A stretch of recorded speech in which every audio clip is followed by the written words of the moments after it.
We find the scriptures guiding us.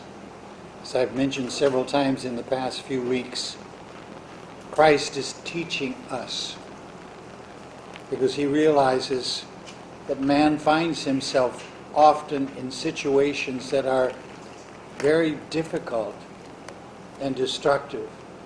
And men lose their hope and their trust in God, trying to apply things personally, thinking they can solve their problems by themselves, not needing God. So we look at the purpose of Christ's coming, something very vital for us to comprehend and understand. To understand that when God created man, he created man in his image and likeness. Man was holy and righteous because he was created to be like God. He had the ability to be perfect because as God is perfect, he created man in his image and likeness. But man failed and listened to the deceptive lies of the enemy. God had created man to be like him. And yet the enemy comes and says, you can be like God. You can be wise like him. And in the deception, Adam and Eve received, and they disobeyed God. They rebelled against God, and sin entered into mankind. God allowed it to happen, did not cause it, but he allowed it. There's purpose in it. But if you can imagine his heart was breaking, if that's possible, because he had created man to be like him. He had given him power and ability to be like him. But man had failed. Came to a point where God sent his Son to redeem man. And he came to not just save man from his sin. It's amazing how we have misinterpreted what Christ came to do. But in 1 John chapter 3, it says, the Son of God appeared for this purpose, that he might destroy the works of the devil. He might destroy the works, not the work, the works. It wasn't just sin, because what the enemy had brought into the society of generation of man was disobedience, was fear. Remember, Adam and Eve, when they heard Christ, God in the garden, they were in fear, and they hid themselves. Fear is not of God. It's not of God. The enemy brought all these things in because he came for one purpose: to steal, to destroy, and to kill. That was his purpose. Yet he deceived man, as he is still today deceiving men to listen to him rather than listening to God. And we must understand that when Christ came, he came not only to take us away from the darkness of our sin, but also to restore us into the image and likeness of God, to restore that which was stolen from us, to bring it back to life, so that we would live in the pattern and in the life that God gave us to live in. Man has not understood that, and man has not sought to seek that, but has accepted the ways of the enemy in deception and has given up many times when he should be the overcomer, the conqueror. The reading from Wisdom of Solomon today is a very powerful, powerful portion that it speaks to us about mankind. And in reading it, I thought, this was not back then. This is today. This is happening now. And we didn't read all of that second chapter, but I want to read a portion of it that is not included in our reading today. We read what they were doing to God's people, but listen to what it says here. It says, life is short and painful. There is no cure for the death of man, for no one has been known to return from Hades. Because we were born by chance. We were born by chance. This is what they thought. This is what many times, this is what we think. We don't understand. We were chosen by God. We were sent by God, not by chance. If you're just by chance, you have no hope. You have nothing to hold on to because, bahala, nothing there. After this, we shall be as though we never existed. When death comes, it's the end. No, nothing left behind. For the breath of your nostrils is smoke, and our speech is the spark kindled by the beating of our heart. When the spark is extinguished, our body will turn to ash. Our breath will disperse like empty air. Then our name will be forgotten in due time, and no one will remember our work. So our life will pass away like the trace of a cloud, and be scattered like fog, driven away by the rays of the sun, and oppressed by its heat. For our appointed time is the passing of a shadow, but there is no return from our death. Because it is sealed up, no one can turn back. Come, therefore, and let us enjoy the good things that exist, and make the most of creation as quickly as possible, as we did in our youth. Let us be filled with expensive wine and perfumes, and let no flower of springtime pass us by. Here it shows hopelessness. Here it shows no peace, no fulfillment. This was what was written prior to Christ coming. And yet it was foretelling, it was revealing the people's situation at that time. And for some reason, most of mankind today has that same attitude.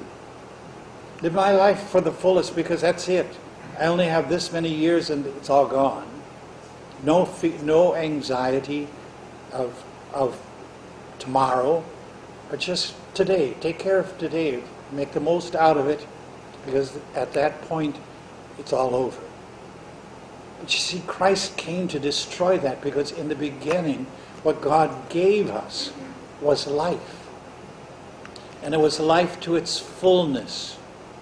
He gave us the fullness of all that God had intended man to have. Remember, created in his image and likeness. And in that image and likeness, you don't see frustration. You don't see anxiety. You don't see fear. You don't see hatred. You don't see attacks against others. You don't see sickness, disease. You don't see these things in God. This was the way man was created. Scientists will tell you that this body, every 7 years, is completely regenerated. Every single cell is new every 7 years. That's why? Why? Because God created us to live forever, like Him. But death came in because of sin, and Christ came to destroy that. When He died on the third day, He arose again to show that this is what God intended. Life. Not death. Life. This was the gift that He had given to us. Jesus is spending His time on earth revealing life that God had given to man. And if you look at His life, you never see Him in frustration or anxiety. Even though men were trying to kill Him, He wasn't upset. He wasn't frustrated. He used wisdom. He avoided certain things. But it was not because he couldn't have overcome them, but it wasn't time for him to do that. And that's what he came for, to destroy the works of the enemy. Fear, anxiety, stress, all those things don't belong. The frustration of trying to achieve something, to cause our lives to be respected by others, to give us fulfillment. We have been given life from God and everything that is pertaining to it. We need not struggle and battle against things, because God has given us new life. Remember, Christ has been on this journey for 8 months. He's been going through the northern part of the area we would call Israel. And he was in an area that was basically Gentile, not Jewish. Because there was no fighting against him as far as the religious leaders were concerned. He went up there so that they would not be struggling with him. As it shows us in wisdom, how that the people hated those who were Christians because they would claim they were the Son of God, they had peace, they had all these other things, and these other people couldn't handle that. But they wanted to kill them. Sounds like today. They don't want the church to be in existence. They want it to be shut down. They don't want you to be able to do the things that are of God. They have abortion, they kill, they murder, they do all these things which are contrary, and they hate Christianity because it stands for that which is righteous. It stands for that which is good. And this is why Christ went to the northern part of the area. The Gentiles were there. And he was also making it clear, all mankind belonged to God, not just the Jews. They were to be the example. They were to be the pattern that others could follow. They failed. So he came to let it be known. The Gentiles were also included in the plan of God. As he came to the end of this travel, he knew that it was now time to go back to Jerusalem because his death was near. He had ministered to thousands and thousands of people, feeding 5,000, feeding 4,000, ministering to multitudes, healing the sick, raising the dead, feeding the hungry. He did, showing that what God had given to man conquered every situation that could come into man's life. He could calm the storms. He could walk on the waves. Nothing was greater than he. We going through scriptures, you will grasp the understanding that the glory of God is man. God created man to be his glory, to be like him. And this is what man's purpose was. The enemy had stolen that. And in so doing, man lost that which he was given. Christ was there to restore it. And he shared this with the people. He did all these things, and the religious leaders hated him because they couldn't do these things. They didn't understand this. They didn't know. They didn't have a relationship with the Father. And so he went to the north and he spent time ministering there. But now he knows it's time to go back to Jerusalem. But in going back, he chooses a path, a road, that is not through an area where people would know him. He didn't want the multitudes to be around. He wanted these times to be isolated with just his disciples. He had to spend time to let them know exactly what was going to happen. They had to be given this privilege, this understanding, because if they were going to be the ones that were going to follow him, they had to understand what the purpose was. That man had to be restored. He wasn't thinking of building an organization, building a church, building these things. That wasn't what it was. He came to restore man back into the relationship of the Father. And he taught them, he said, the Son of Man is to be delivered into the hands of men, and they will kill him. And when he has been killed, he will arise 3 days later. They didn't understand this. This was what he wanted them to grasp the meaning, because they still had the old attitude that life was it. And what they wanted with Jesus, they wanted him to be the Messiah and to establish Jerusalem and Israel as the rulers of the world, to get rid of the enemy, to destroy the enemy. But Christ came back. His concern was for man, not for political situations. His concern was for man. And he taught them this. He said, the Son of Man is to be delivered. And in the original translations, that word delivered is betrayed. Remember, the 12 disciples were with him. Judas was with him. He knew what Judas was planning. And he was hoping against hope perhaps, but hoping that Judas might change his mind. Jesus knew the plan. He understood what had to be. But he was still concerned for Judas.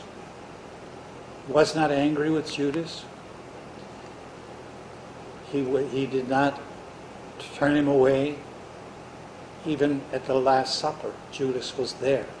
He took the bread and the wine at the Last Supper. And Jesus called him friend when he came. So he wasn't angry. He wasn't putting him down, because he knew the plan, and he knew the plan that had to be. But he was trying to reach out to Judas.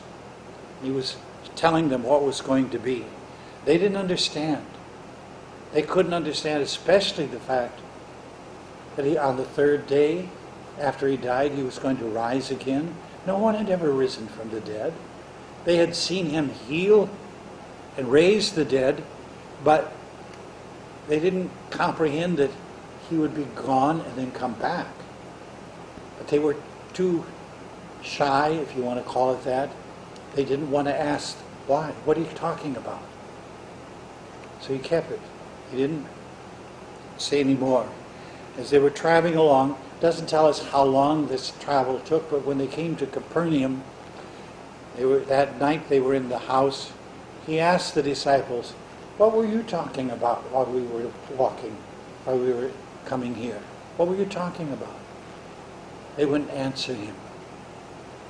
He knew what they were talking about. They were talking about who was the greatest among them.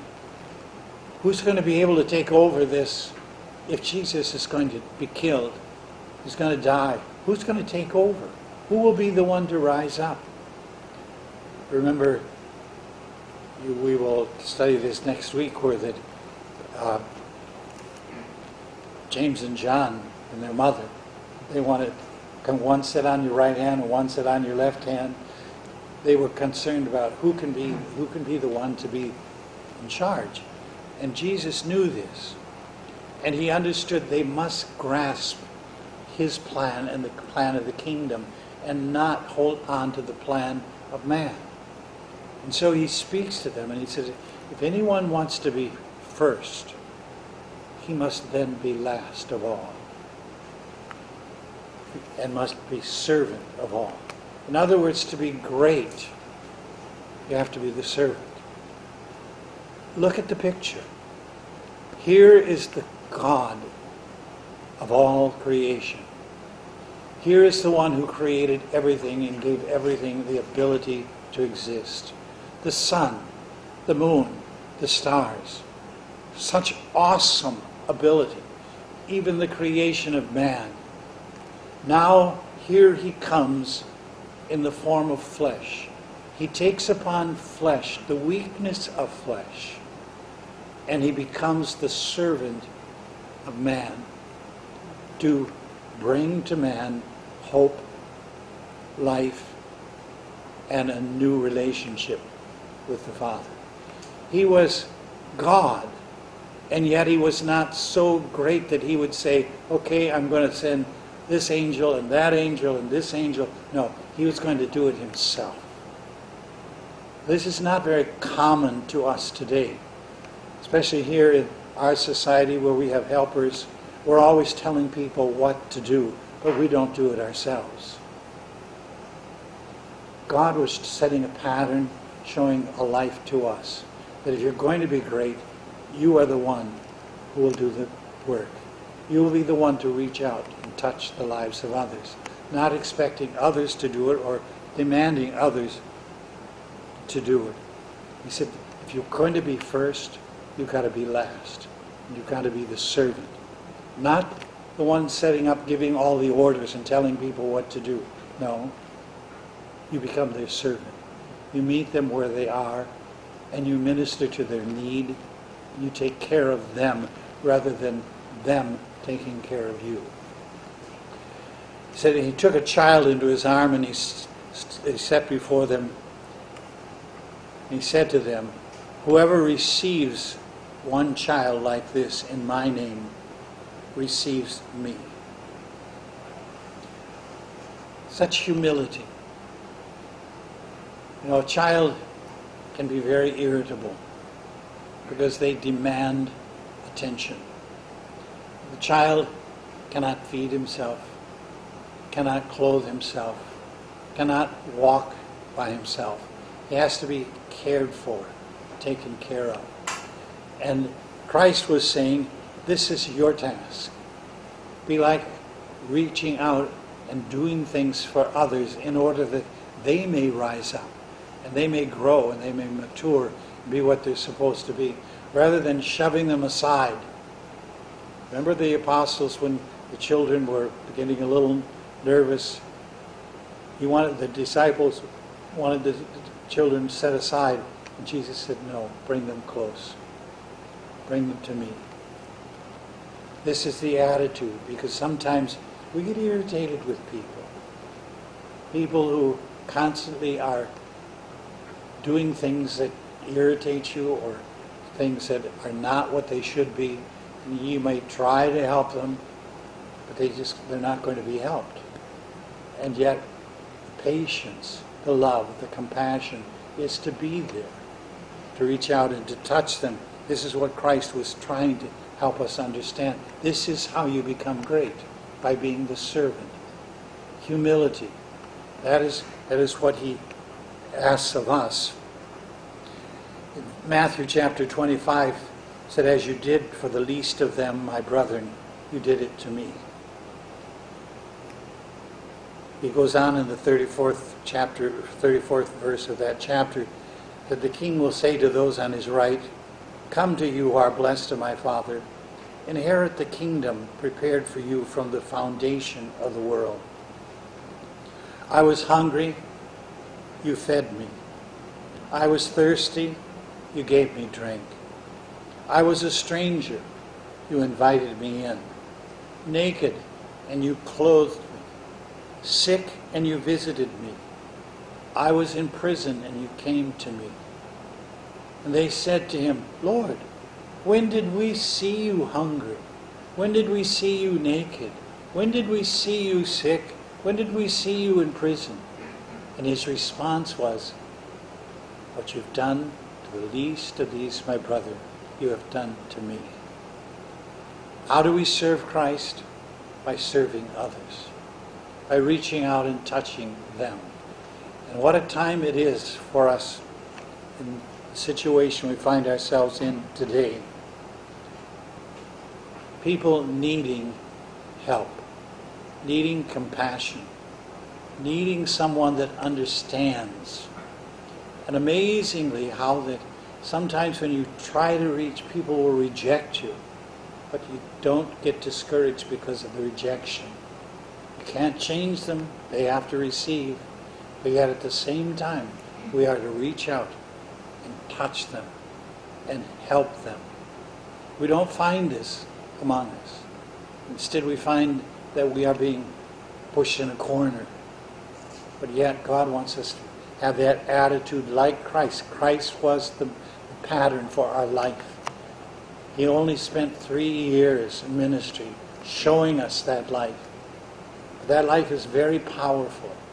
That life is very, very powerful. And it brings to us hope. We get caught up in the natural things of the world. we try to achieve them, we then lose the glory of God. The things which are eternal are much more successful in taking care of us, giving us what we need. We don't need so much. We've been, the right word I'm not sure of, but duped to think that we have to have everything. We can't get along unless we have everything. Look at the simplicity of Christ's life.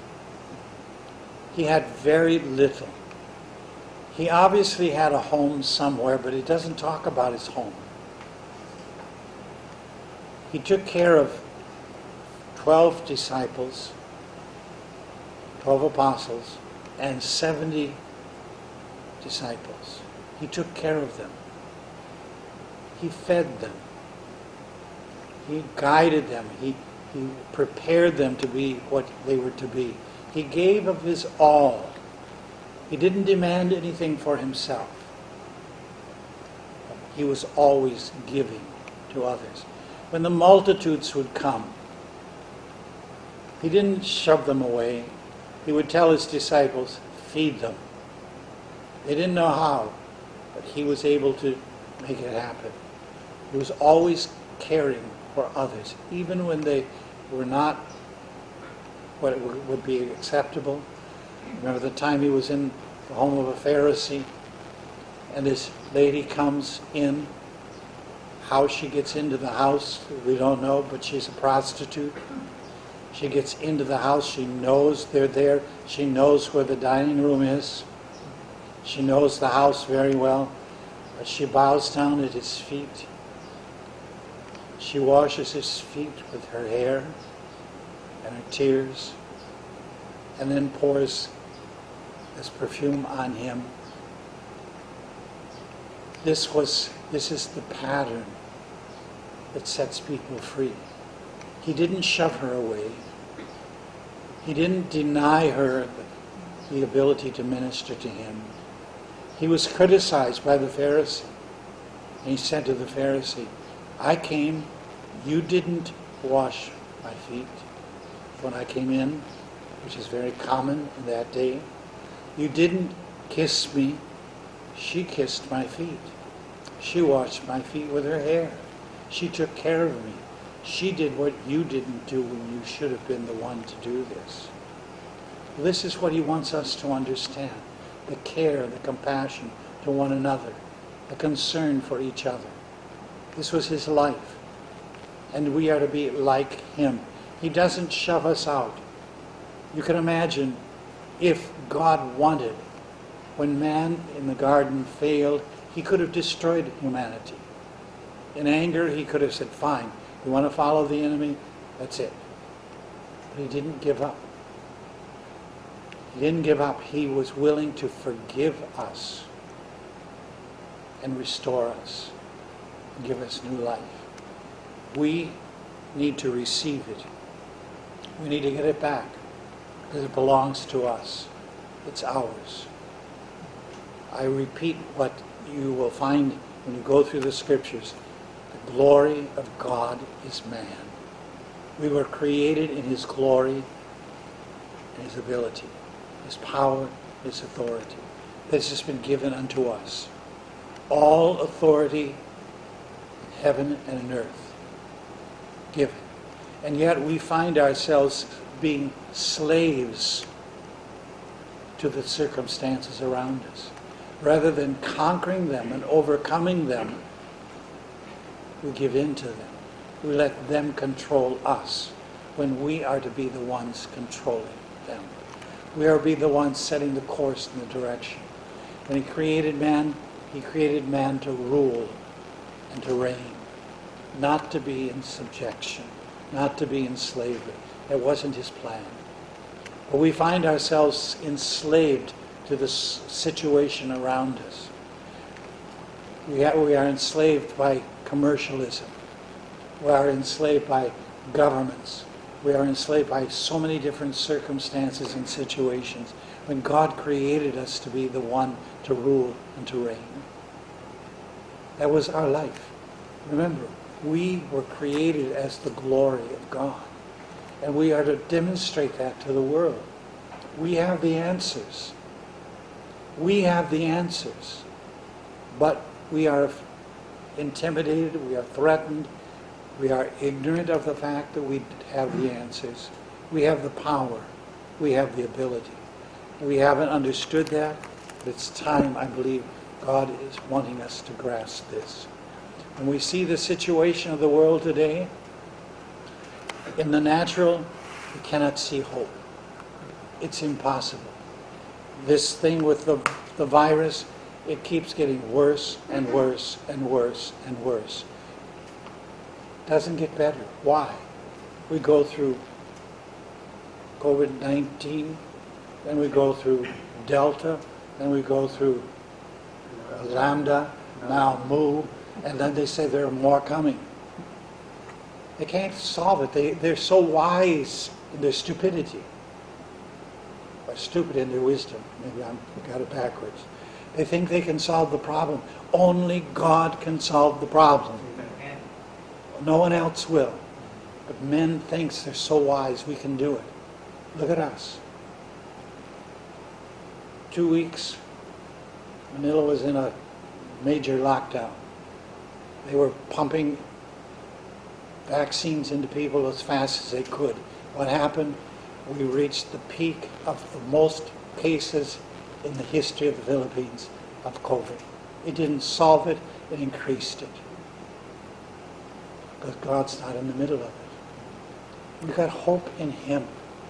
Our hope is in Him, nothing else. And we will hold firm to that. This is what Christ is wanting us to understand. I am the light of the world. I am the bread of life. You won't find life anyplace else but from me. This is the hope we have. And as God's people, we find ourselves trusting Him. He won't fail us. He will not forsake us. At times it doesn't look like we're making it. Don't give up. Because He will not fail. He will not fail. This is the hope we have, the assurance we have in Him. Amen.